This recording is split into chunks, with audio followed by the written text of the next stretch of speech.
and for the good money that we pay these city employees, especially those that are directly appointed by the mayor, they need to be top class. And I know that there are a lot of great people in Flint who want to do that work for this community. And I'm going to give those people a chance. The people who are 100% loyal to this community, we're going to give them the opportunity to do the work and earn the pay and get the goals accomplished that we need. So these folks who don't have the basic qualifications, they're all going to be escorted out of City Hall.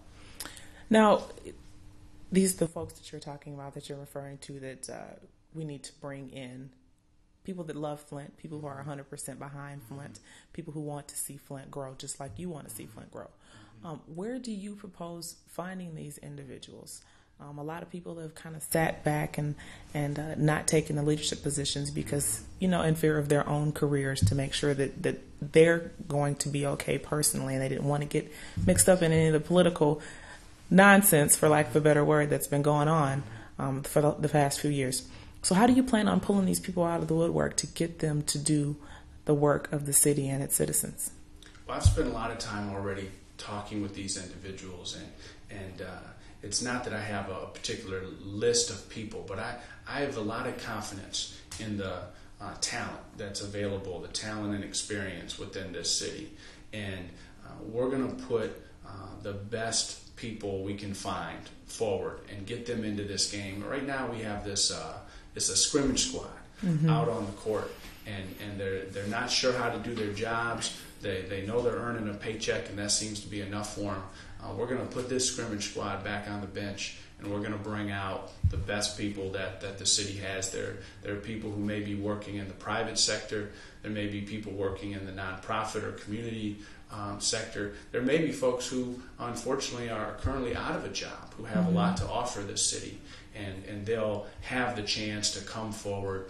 We'll have a screening process where we'll look at resumes. Now, this is for the appointed positions, and then we'll do some interviews. And once we get those top-level positions in place, then we can start doing the work with the Civil Service Commission to properly fill the other jobs. But there are an awful lot of talented people, whether it's in public safety or community development, and just like me, and these are people that are looking for a chance to make this city better, and I want to work with them in a strong partnership. Okay, briefly right before a commercial break, I like fun questions. Tell the viewers something about yourself that you don't think the average person would know. That's a good question, because I've had a chance to talk to so many different groups and answer so many questions. But one thing that I don't think many folks know is my family's history in this community. And my grandfather, Cross, on my mother's side, his family moved to the Flint area when he was in middle school, and he was the first in our family to graduate from Flint Public Schools. He graduated from Flint Central in 1935. Okay. Wow. My mother's never lived anywhere but Flint, Michigan, and now my sons are the fourth generation to be in Flint Public Schools. And we have this long history in this city. There aren't a lot of families that go back 4 and 5 generations like mine does. So I have a real love for this place, and I think folks out there who are taking a look at who they want to support in this election may be interested in those roots. I too have the same roots. My grandmother graduated from Flint Central back in the 1920s, I believe it was, late 20s, and so my entire family, we're all proud products of the Flint Community Schools as well. So we will be right back after this brief public service announcement.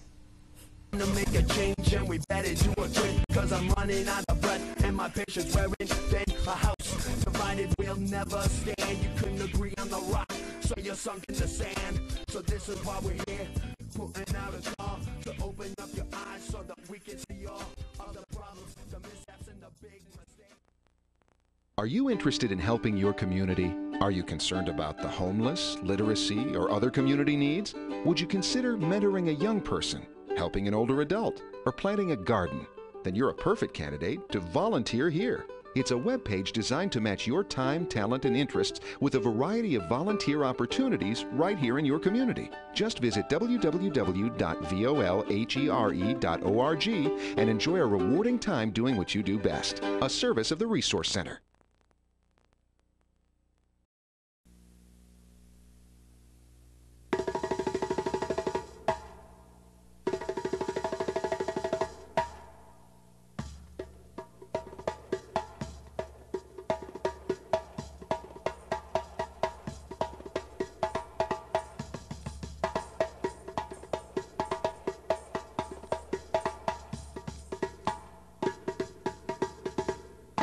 Only on public access.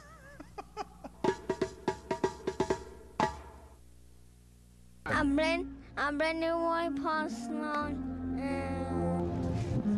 Hi, I'm Annette O'Malley, and I teach history at Beecher High School, and I want to say I love Flint because it's the greatest city in America. My name is Sharonda Sumner, and I was made in Flint and proud of it. Hi, my name's Laura, and I work for the city of Flint, and I love Flint. Made in Flint and proud of it. My name's Shantoria Brown, and I attend Carmen Ainsworth High School. Made in Flint, and I'm proud of it. Ready or not, here I come. You can't hide. Hey, Flint 10th graders. Hey, Flint 10th graders. Have you got what it takes? Have you got what it takes? Have you got what it takes to be Judge Marable Student of the Month? Judge Marable Student of the Month. Win savings bonds. A day at the court with Judge Marable, community recognition, and more. You could be Student of the Year and win $500. For more information, call 597-7795 or go to judgemarable.net.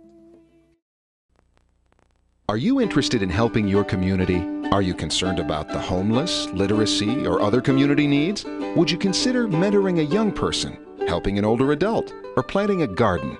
Then you're a perfect candidate to volunteer here. It's a webpage designed to match your time, talent, and interests with a variety of volunteer opportunities right here in your community. Just visit www.volhere.org and enjoy a rewarding time doing what you do best. A service of the Resource Center. We'll never stand. You couldn't agree on the rock, so you're sunk in the sand. So this is why we're here, putting out a call to open up your eyes so that we can see all of the problems, the mishaps, and the big mistakes, and separate the leaders from the phonies and the fakes. Welcome back to Common Ground. Again, I'm your host, Lottie Ferguson, and with me is mayoral candidate Dayne Walling. Welcome back. Thank you, Lottie. It's been a great conversation so far. I hope the viewers are getting something out of this. I hope so too. So we were talking just a little bit about yourself and your family's history in Flint, and your children who are now part of Flint Community Schools as well. You've got to have some sort of vision of where you see Flint for them when they grow up. What is that vision? Well, I do think a lot about this. What's this community going to be like in 2020? And that's the years that my oldest son Bennett, who's in first grade, I mean, he'll be graduating from high school, going on to college, and Flint needs to be a very different place. I mean, a lot of the things that we all love about it will be the same. We'll still have the neighborhoods, we'll still have the parks. A lot of the places we like to go will probably still be there if the businesses can stay strong. But the economy especially has got to change. And we've been an automobile town for a long time, but when you look back through Flint's history, before we were an automobile town, we were a carriage town, we were a lumber town, so there were things that came before cars, and there have to be some things that come after cars. And I like to think that Flint has a couple areas where it can grow. We'll continue to have manufacturing in this city. It may not all be automobiles. It may be some smaller, lighter, higher tech companies. They may employ fewer people, but they're still good, decent, wage-paying jobs. We want to attract those companies to Flint. We also